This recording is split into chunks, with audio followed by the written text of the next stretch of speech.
Olá, galerinha do curso Passaporte, tudo bem? Quem fala aqui é o professor Alan, trazendo mais uma aula de biologia para vocês. Na última aula nós concluímos a segunda unidade da biologia do primeiro ano.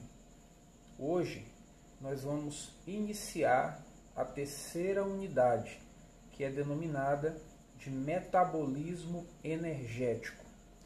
Nessa parte da biologia nós vamos estudar os processos de produção de energia ou de geração de ATP e também os processos de síntese orgânica. Então, nessa etapa aqui, a gente vai estudar 4 conteúdos. Na primeira parte, nós vamos estudar os processos de geração de ATP, onde nós iremos ver a respiração aeróbica e a fermentação. Já na segunda parte, nós veremos os processos de síntese orgânica e lá nós abordaremos a fotossíntese e a quimiossíntese, ok? Então vamos iniciar o nosso estudo falando sobre a respiração aeróbica. A respiração aeróbica consiste no processo de oxidação total de moléculas orgânicas com alto teor energético, gerando moléculas inorgânicas com baixo teor energético e energia na forma de ATP. Eu coloquei aqui um esquema para que a gente possa ver. Um exemplo aqui de molécula orgânica é a glicose. Então a glicose aqui ela vai ser oxidada de maneira total. O resultado dessa oxidação vai ser gás carbônico e água, que são moléculas inorgânicas com baixo teor energético. E além disso, nesse processo ocorre liberação de energia essa que vai ser desprendida tanto na forma de calor, como também vai ser utilizada para formar a nossa moeda energética, chamada aí de ATP, ou adenosina trifosfato, certinho? Esse processo vai acontecer em 3 etapas. E eu quero aqui descrever cada uma delas para que a gente possa entender. A primeira etapa do processo é chamada de glicólise, tá? Que significa, a grosso modo, quebra da molécula de glicose. Tá? A molécula de glicose apresenta 6 carbonos na sua estrutura e nessa fase ela vai ser quebrada anaerobicamente, se observa aqui, ou seja, o processo ocorre na ausência de oxigênio, tá? E essa etapa ocorre no citosol, também chamado de hialoplasma. Ao final do processo, nós vamos ter 2 moléculas de ácido pirúvico e também uma geração de 4 ATPs e 2 NADs H2. Tá bom? Vamos descrever isso aí direitinho para que você possa entender. Então, o que vai acontecer? Essa glicose, molécula com 6 carbonos, vai passar por uma sequência de 10 reações químicas, tá? Até resultar aqui em 2 moléculas de ácido pirúvico. Tá ok? Nesse percurso, tá? No decorrer dessas 10 reações, vai ocorrer a liberação de energia suficiente para produzir 4 moléculas de ATP.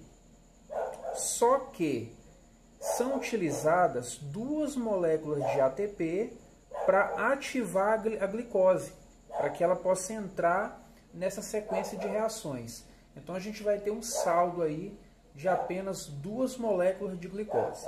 Tranquilo? Além disso, vão ser liberados 4 hidrogênios, tá? E esses hidrogênios, eles são liberados na forma de H+.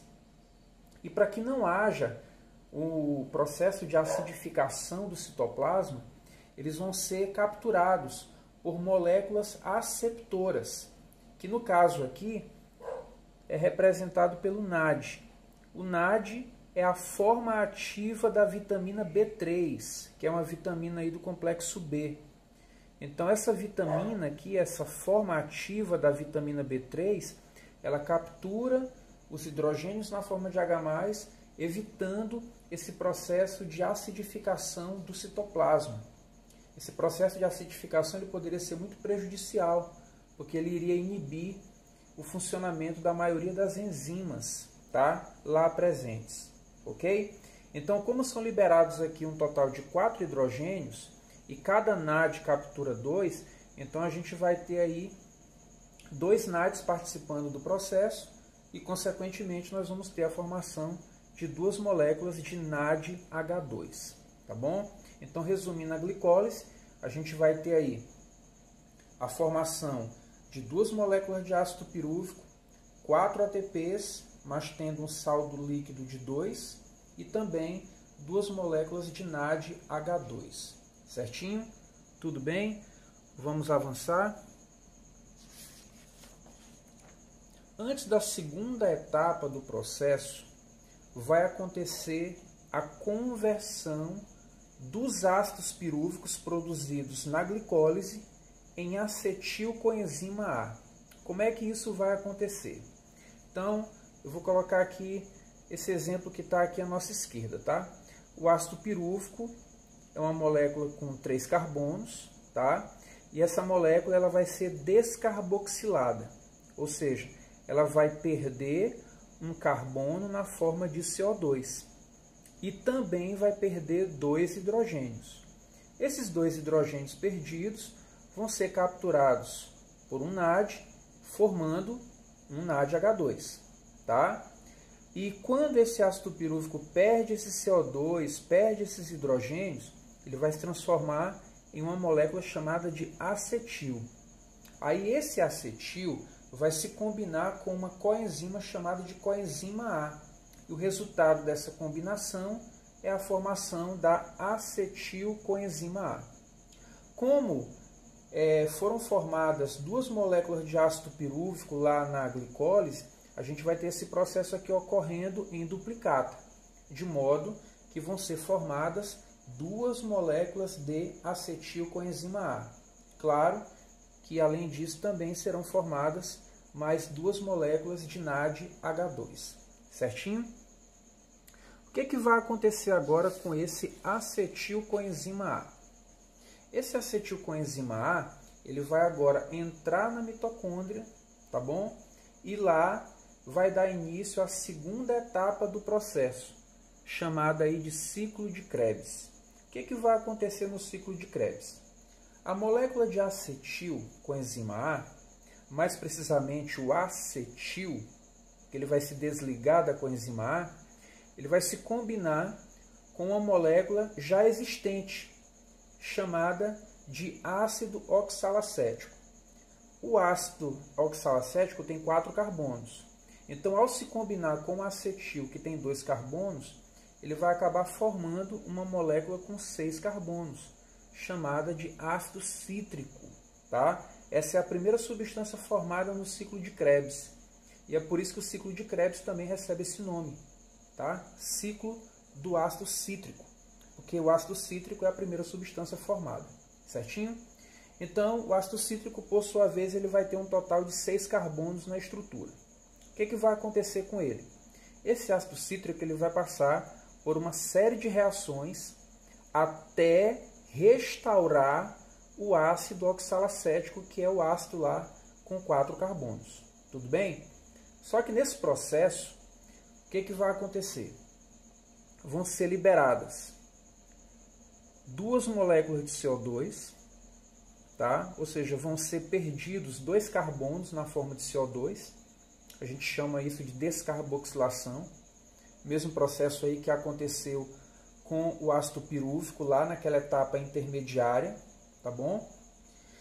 Vão ser também liberados um total de 8 hidrogênios, sendo que 6 serão capturados por moléculas de NAD e 2 capturados por moléculas de FAD.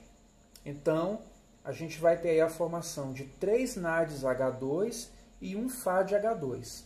Professor, e esse FAD, ele também é a formativa de uma vitamina?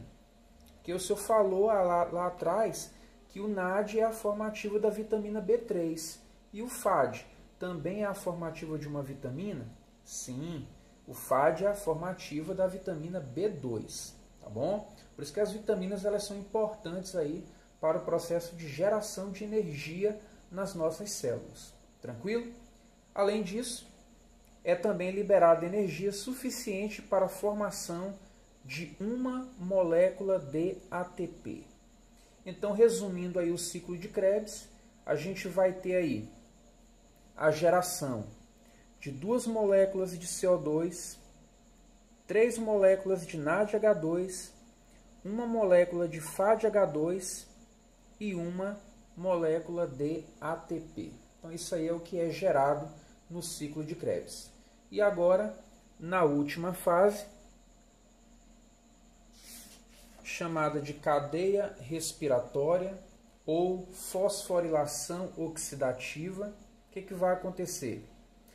Todos os hidrogênios e elétrons que foram aí capturados nas etapas anteriores pelo NAD e pelo FAD vão ser transportados até o oxigênio, de modo que no final a gente vai ter a formação de água.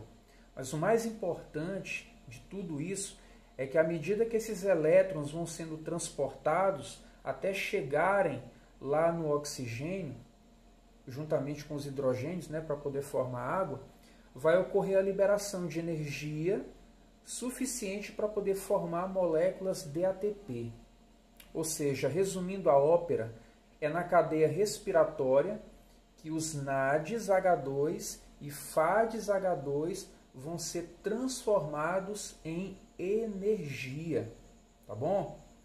Estudos mais antigos mostravam que os elétrons provenientes do NADH2, ao passarem por essa cadeia de transportadores de elétrons, eles acabavam gerando energia suficiente para formar 3 moléculas de ATP.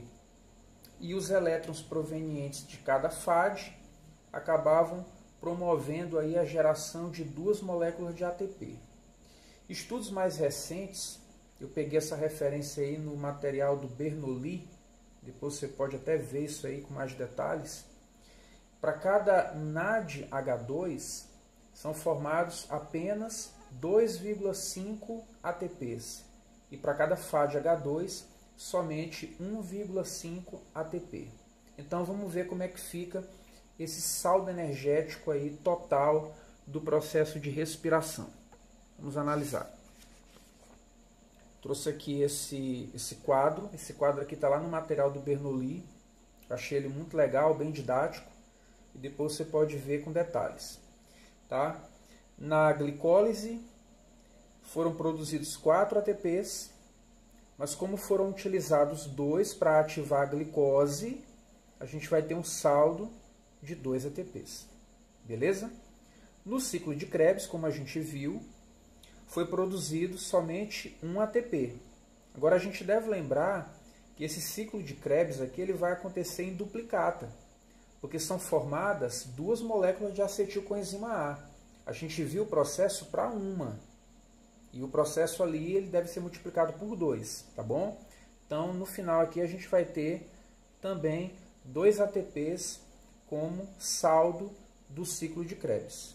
E aí nós chegamos na cadeia respiratória.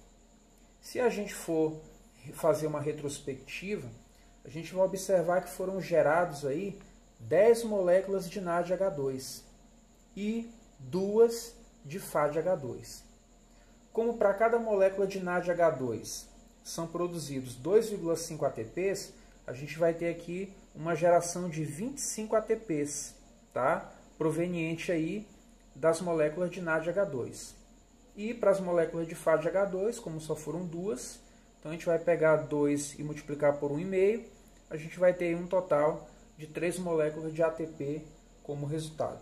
Tá bom? Então o saldo líquido do processo, 2 ATPs lá da glicólise, mais 2 do ciclo de Krebs, mais 25 proveniente das moléculas de NAD e mais 3 proveniente das moléculas de FAD. Tá? Esses últimos aí gerados na cadeia respiratória. Somando tudo, a gente vai ter aí um total de 32 moléculas de ATP de saldo a partir de uma molécula de glicose que entra no processo. Tudo bem? Tranquilos? Espero que essa aula aí seja de grande valia para vocês.